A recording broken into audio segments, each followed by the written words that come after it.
bo'ladi. Payg'ambar alayhisolatu vassalomning sunnati bo'yicha tutiladigan ro'zalar qaysilar debdi? Payg'ambar alayhisolomning sunnati bo'yicha tutiladigan ro'zalar payshanba, dushanba kungi ro'zalar. Payshanba kuni va dushanba kungi tutiladigan ro'zalar Payg'ambar alayhisolomning sunnati bo'yicha tutiladigan ro'zalar ekan. Payg'ambar alayhisolom aytadiki, amallar deydi.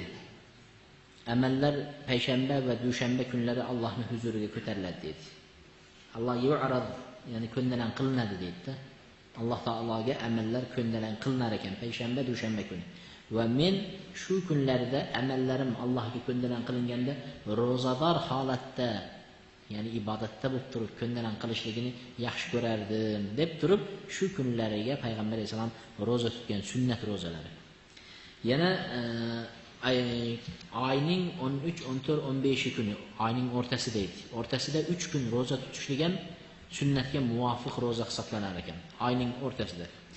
Birinchidan Payg'ambar alayhisalom nimaga Hurayra radhiyallohu anhu ga nima qildi? Vasiyat qildi. Vasiyatlarda aytdiki, Abu Hurayra 3 ta narsani vasiyat qilaman deydi. Abu Hurayra radhiyallohu anhu aytibdi, mening halilim, do'stim 3 ta narsani menga vasiyat qildi. Biri dedi, oyning o'rtasida 3 kun ro'zani tashamagin deb vasiyat qildi dedi. Oyning o'rtasidagi 3 kun ro'zani tashama dedi. Arab oyi bo'yicha hisoblaysiz. Bizning oy emas, Arabning oyi bo'yicha. 3 kun nima qilasiz dedi, ro'zani tashama deb vasiyat qildi. Vitr namozini o'qimasdan uxlamagin deb vasiyat qildi dedi. Vitr namozi shunchalik fazilat katta bo'lgandan vitr namozini o'qimasdan uxlamagin deb vasiyat qildi. Keyin zuha namozini doim o'qib yurishni vasiyat qildi. Zuha kun chiqar vaqtda o'qiladigan namoz. Kun chiqadigan vaqtda o'qiladigan namoz. Shu namozni o'qimasdan tashlamagin deb vasiyat qildi dedi. Yana boshqa hadisda Payg'ambar alayhisalom aytadi, har yaxshilikka 10 ta savob bor dedi. Har yaxshilikka 10 ta savob. Kim agar dedi, oyning o'rtasida, har oyning o'rtasida 3 kun tutadigan bo'lsa, 10 ning ko'paytirsa qancha bo'ladi? 30 kun roza tutgan bo'ladi. Agar shunday davom etadigan bo'lsa, u 1 yil to'liq roza tutibdi dedi. Har oyda 3 kundan tutib borsangiz, 1 yilingiz to'liq roza bilan o'tgan hisoblanar ekan. Har oyda 3 kun roza tutsangiz, yilni to'liq roza bilan o'tkazgan hisoblanar ekan. Buning ajri shunchalik katta. Va yana sunnatga binoan tutiladigan ro'zalar gohida 1 kun roza tutib, 1 kun rozani ochib yurishlik ham sunnatga muvofiq bo'lar ekan. Gohida 1 kun roza tutib, 1 kun rozani ochib yurish sunnatga muvofiq bo'lar ekan. Va sunnatga muvofiq ro'zalar, mana roza kelyapti. Roza oyini tugatgandan keyin orqasidan 6 kun Shavvol, rozadan keyin Shavvol oyi keladi, Ramazondan keyin. Shavvol oyining 6 kun tutishlik ham sunnatga muvofiq bo'lar ekan. Haliga aytganimizdek, har bir nima 10 savobdan bo'lsa, 30 kunlik qancha bo'ladi? 300 bo'ladi. 30 kunligi 300 savob bo'lyapti. 60 kun, 360 kun. 6 kunni agar qo'shsangiz, 6 kuningizniki 60 kun bo'ladi-da, shunda 1 yil to'liq roza tutib hisoblanar ekan. Ramazonda 1 oy tutib turib, orqasidan 6 kunni qo'shgan odam 1 yil to'liq tutib hisoblanar ekan. Lekin Ramazonni o'zini tutib qo'ysangiz, 1 yilga to'liq yetmaydi ekanda.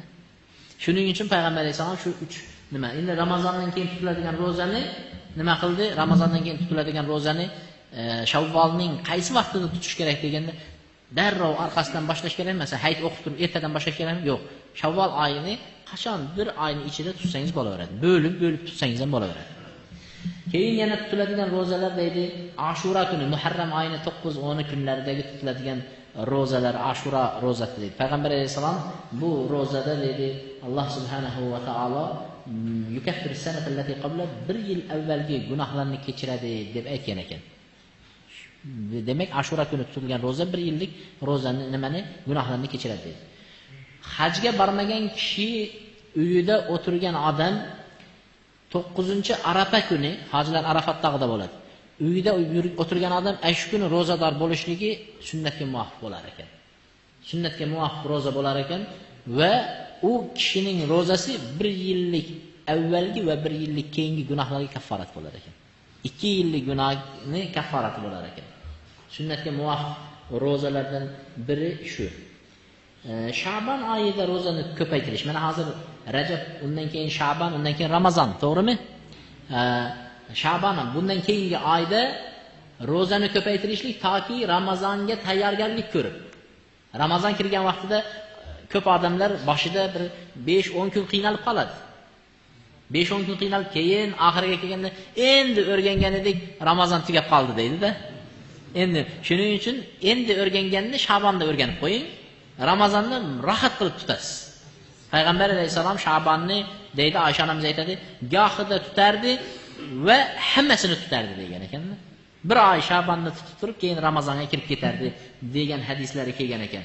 Mana bu yerda shu hadis kana Rasululloh yasumu hatta naqul la yuftir va yuftir hatta naqul la yasum. Shunday roza tutardi, gohida birdan keyin birini ulab tutib qarardi.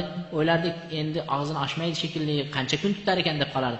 Gohida tutmay ketardi, roza tutmas ekanda bu oyda deb qolsak, shunday nima qilardi. Va deydi, biron bir oyni to'liq roza tutganini ko'rmaganman Ramazondan boshqa deyapti. Ramazonni to'liq tutardi. Va ma ra'aytu akthar siyaman minhu fi Sha'ban. Va boshqa oylardan eng ko'p tutgani Sha'bonda tutdi deydi. Nima boshqa oylarda ko'p roza yo'q. Sha'bon oyida nima ekan? Ro'zani ko'p